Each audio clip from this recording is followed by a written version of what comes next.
Blueprints. Blueprints are reusable job templates.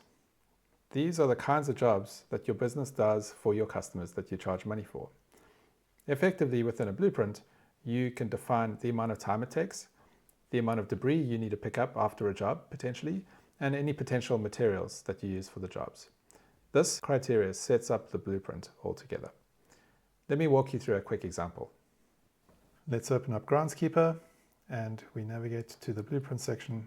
I've already set up a few blueprints, but as an example, here we are going to start a new lawn mowing job, and we put the description in, which is mow your lawn, trim the edges, and blow off the hard surfaces, making your property look pristine.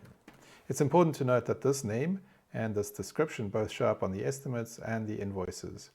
You can change them later, but you don't have to. So if you do this part well, they carry through to the rest of the system. You decide on a property metric. This would be the lawn area.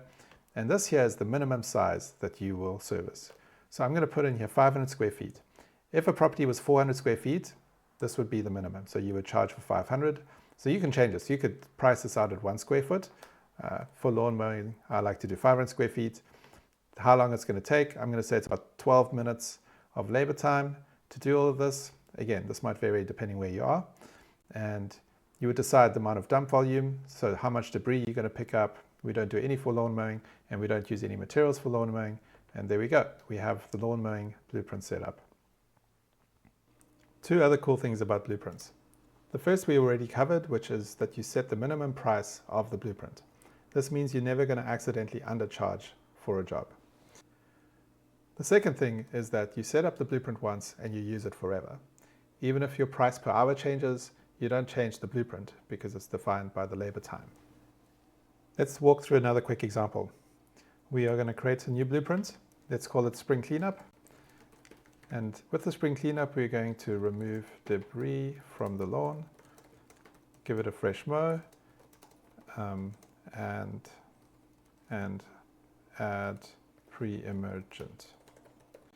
This will make sure that we can cover all the bases of a blueprint. So again, this is just for the lawn area. We're going to do a blueprint size of 1,000 square feet this time. And we're going to say this takes about 55 minutes. Optional volume, you can calculate this hopefully from historical records. Let's say 0.1 cubic yards. And again, this is also the minimum. So you're going to charge for the time that you pick up debris and things from the lawn. And the materials, you probably have a provider for some pre-emergent. You're just going to put that in here. I'm going to say 0.1 of a bag, and that's going to cost us about $4. Let's go $3.99. This could be pounds. This units doesn't really matter. It's just there to make sure everything is consistent within the blueprint. And there you go. Now we have the spring cleanup.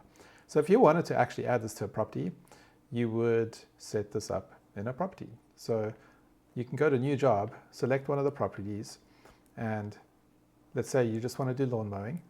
You can go save, and that creates the estimate. It's actually over here in the estimates area. This is what the estimate looks like. You could add another job later on, but more of this will be covered in the estimates video. That's blueprints in a nutshell. Try it out for yourself by going to onlinegroundskeeper.com and get started for free today.